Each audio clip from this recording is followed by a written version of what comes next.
Okay, so they survived. Very cool, very cool. And obviously, at Celebration, we thought that her mother and brother had perished. They kind of left us with that cliffhanger, so now we know they survived. One question answered. Cool.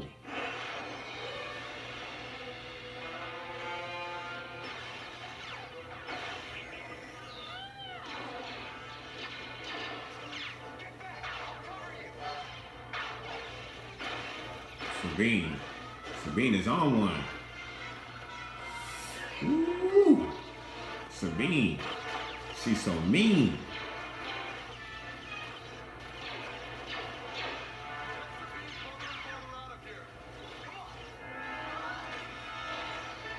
Damn.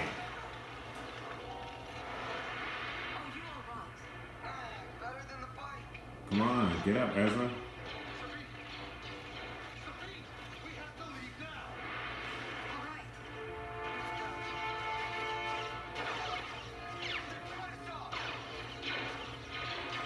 Somebody else has got to come to the rescue. Oh man, ties. I knew it. Something. Boy, this is a Mando war. Who is that? Is that Bo-Katan?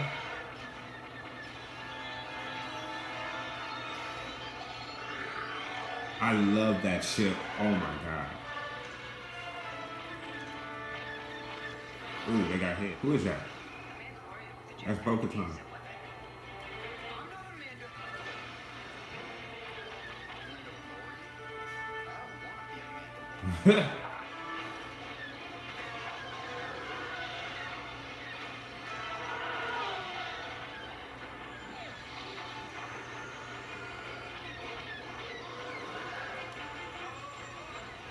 Ezra. Cut him open, Ezra, with your saber. Cut him open. That's right. Look at Bo-Katan. They gave my girl some action. Come on, Ezra. All right.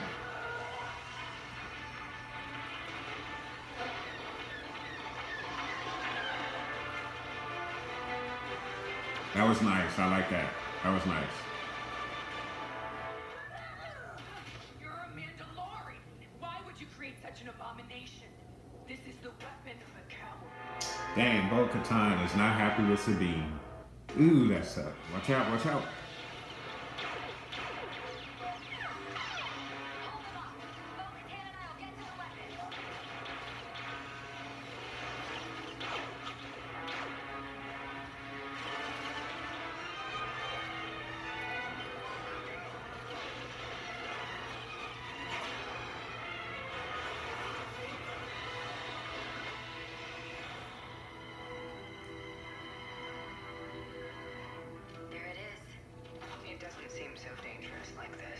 Uh-oh.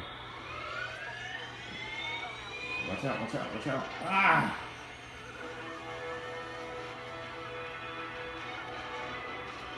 I knew it. I knew it. Stay back, Captain. Dang. Sabine Wren, you truly are brilliant. Except for thinking you could infiltrate my ship unnoticed. Never. Let's see if I can persuade you. Governor, stop. This is too much. I understand using the weapon against rebels, but if she makes it more powerful, how will we prevent the Empire from using it against all Mandalorians?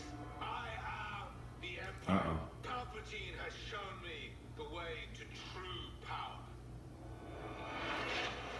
Ooh. This dude. This is not enough power to kill you, just to teach you a lesson that in the end, all of Mandalore will bow to Okay, they're making this guy ruthless. So he's going to be obviously one of our villains here, at least for the first part of the season.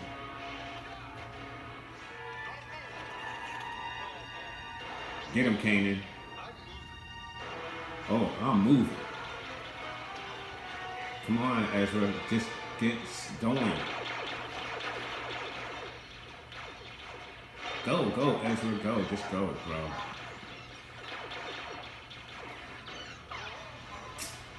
Man, I'm tired of the backpack stuff. I'm tired of it. Get serious now.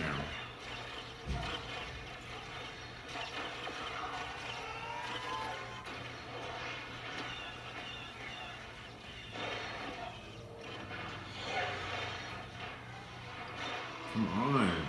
Hurry up. Stop! I'll do what you want. Sabine, don't.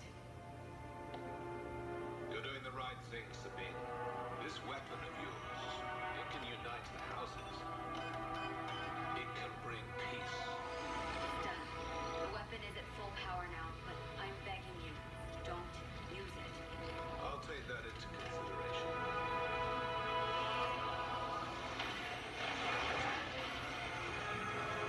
That's right, Sabine, baby. Who is that guy? We need to find out who that guy is. Snatch him up. I would capture him.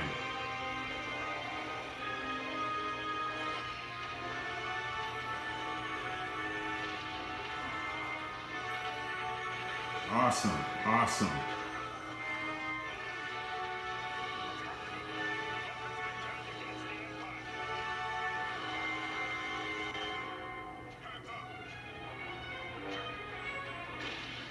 Man, that looks crazy. Through their body. Is it frying them? How are you? Just to make you suffer. How does it feel? Sabine, stop. Mandalore must be free. At what cost? To beat the Empire, this is the only way. It's not our way. It's their way. You came here to make things right. Sabine going dark. Is the future of Mandalore made up of honor or cowardice? Hope or fear? The choice is yours. Sabine is going dark. That's right, destroy it, baby. For Mandalore.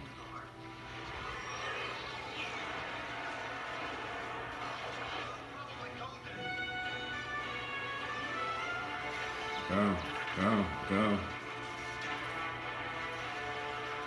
Is this dude gonna meet his end right now?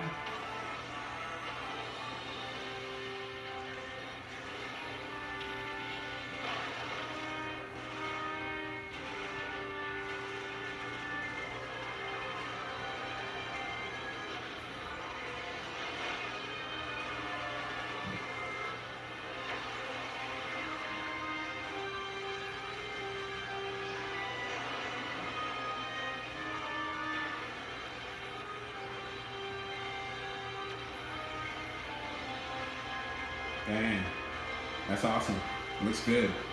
Looks awesome. Ooh, look at those Mando ships. They look cool. Darkness lies with you. Clan Rook is with you. Time Elder is with you. Time Crease is Awesome. Look at that. Look at all those Mandos. The different color armor. Clan Ren is with you. Now I understand why the saber came to me. It came to me so I could pass it to you. I accept this sword from my sister. That's awesome. This is awesome. And for She is the rightful ruler. She is the rightful ruler. Ooh, look. Sabine giving that look to Ezra. They playing with us with this relationship with Ezra. All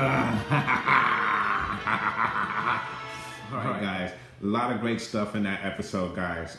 So let's get started. I was taking notes as I was watching. So I'm going to go ahead and go right into it.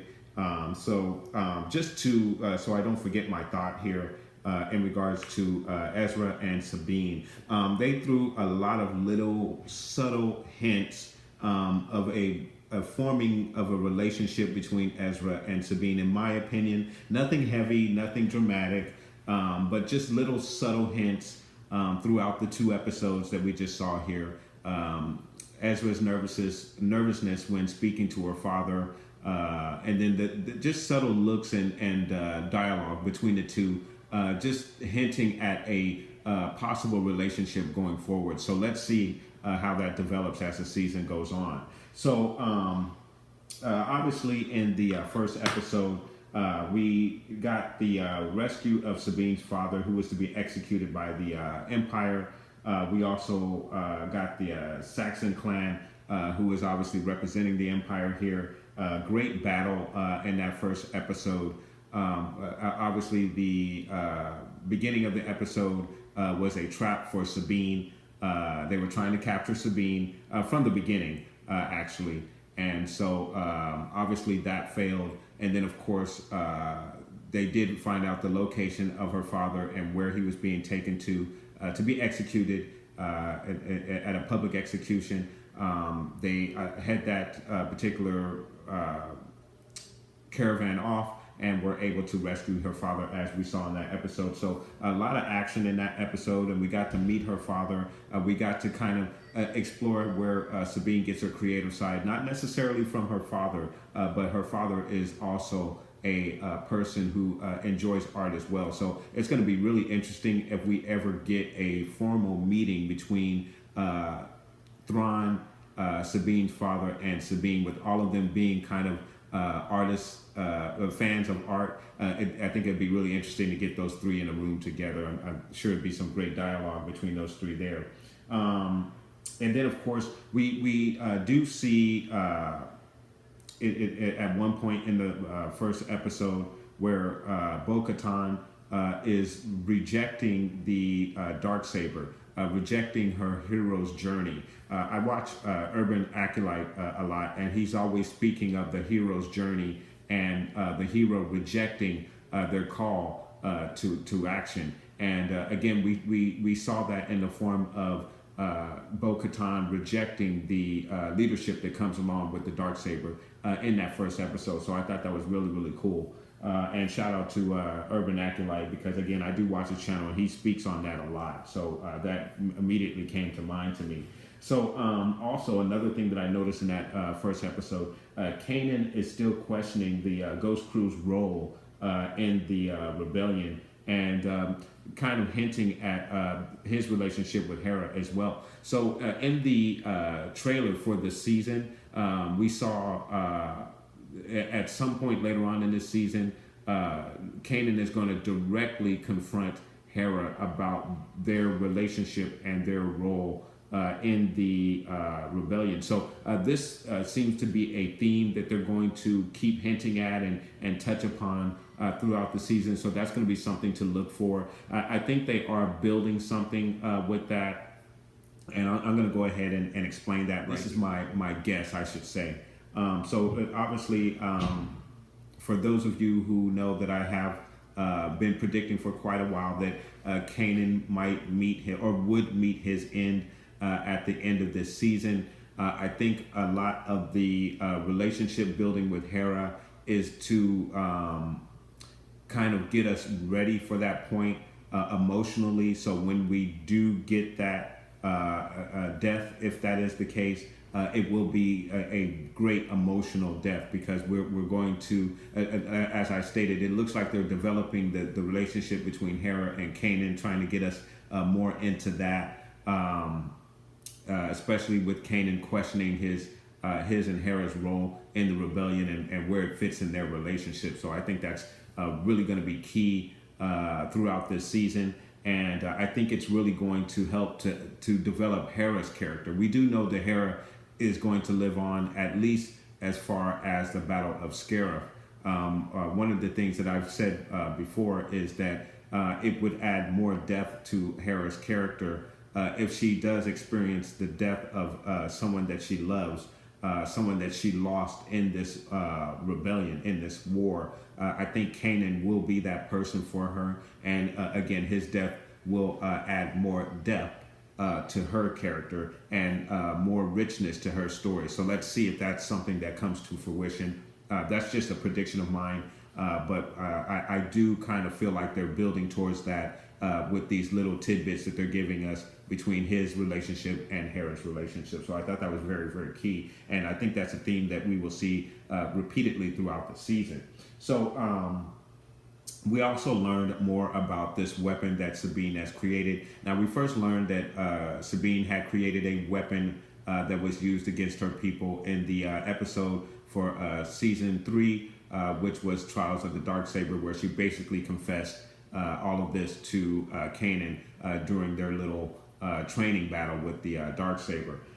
So now we know what that weapon is and what it's capable of. It basically is it draws to the Mandalorian armor, heats the armor up, and basically disintegrates the person on the inside of that armor. So very, very dangerous and effective weapon. Obviously, the Empire went back behind Sabine's work, kind of put together whatever she thought she had destroyed, and was able to reproduce this weapon, but only in a limited capacity. So obviously at that point, Sabine becomes a target for the Empire, and the Empire wants to capture her so they can better develop this weapon and get it to its full capacity. So then we go on into episode 2, where our rebels find out where this weapon is located. They go into in there to try to destroy the weapon. And obviously things kind of go wrong, as they always do. And Sabine is unfortunately captured. And then from that point, as we just saw there, Sabine figures out a way to manipulate the machine so it affects the Stormtrooper armor and not the Mandalorian armor.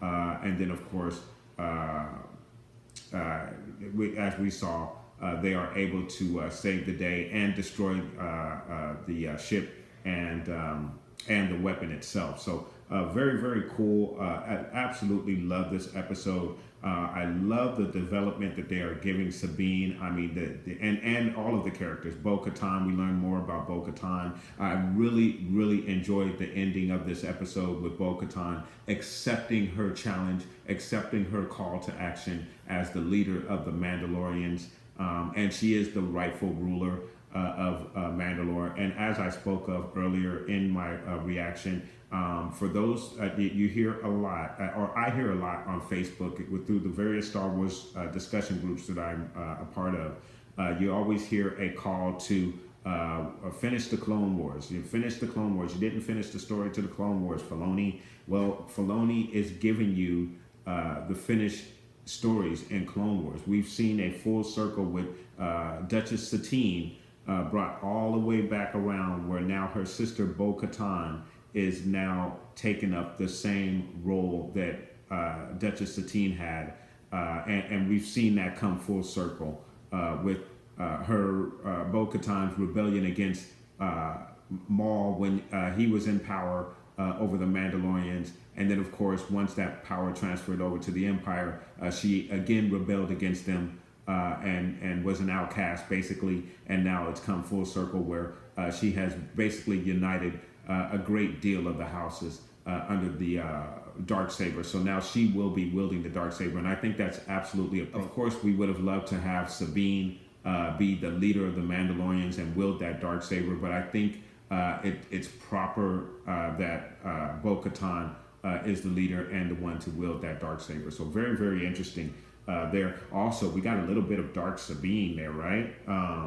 And you know what's funny is I thought about this for a hot second, that I wonder if it's possible that the Darksaber can corrupt because it was in the hands of a dark user for so long. I was thinking, well, maybe I wonder if Sabine will now become corrupted because of the saber. And then they kind of gave us that dark moment with Sabine where she was had the machine going on the Empire, and she wasn't going to let it up. until Bo-Katan reasoned with her to let it up. So very, very cool moment right there, and really got me to thinking about if the Darksaber is corrupted Sabine, but obviously that's not the direction that they're taking with that. But it's still in all, I really enjoyed that particular moment of the episode right there as well. As I said, I really, really enjoyed this two-part episode. And with Star Wars Rebels, we're going to get a lot of two-part episodes. They're going to really do kind of a very similar format to what they did with Clone Wars, where we're going to have two-part episodes, continuing various story arcs. So that is really going to be a treat, especially for those of us who are Clone War fans. It's going to be as if we're getting those Clone War stories again. So again, I tell you guys, if you are one of those individuals who are saying, Rebels is too kiddie, it's not serious enough, yeah, you guys are missing out. You better get caught up on Rebels and start watching this season 4, because I'm sure they're going to give us a lot of information, not only in regards to the rebellion and how it leads up to Rogue One and the Battle of Scarif, but we're also going to get some finished storyline from the Clone Wars that we've been waiting on since the end of the Clone Wars series. So lots of information, great stuff. So guys, I'm going to go ahead and score this episode right now, guys. It was an excellent, excellent episode. So as anyone knows, if you're new to the channel, you may not know that I rarely give out a 10. My score is based upon a 0 to 10 point scale. And I do give half points, 7.0, 5.0, just for those who are not aware of how I score my episodes. So for this particular episode that I thoroughly enjoyed, but both episodes, and I'm scoring both episodes together. So these two episodes are going to combine for a 10.0. Again, I rarely give out a 10.0, but these two episodes together I thought were absolutely great. We got a lot of information in this episode. We got a lot of Mandalorian information in this episode. The different Mandalorians with the different armor was very, very cool. We got more about Bo-Katan and her story. We got more of Sabine and her story and her creation of this weapon. Lots of action in this episode, both episodes here. So again, I really, really enjoyed this episode, and for that reason, that's why I gave it a absolute 10. But with the combination of both episodes and then the information, action, narrative being moved very much forward with this series, with these two episodes. So excellent, excellent episode, guys. But I want to know what your thoughts are. Did you enjoy this particular episode? What did you think of Sabine giving the Darksaber to Bo-Katan? Do you feel that Bo-Katan is the righteous leader of the Mandalorians? Again, guys, I want to know what your thoughts are. Please put those comments down below. Please like and subscribe. And also, guys, make sure that you check out my reaction for Rebels. If you enjoyed this reaction to Rebels, please make sure that you check my reactions out. My reactions will be loaded every Monday throughout the season. So you can expect to see those reactions loaded up on Monday on this channel.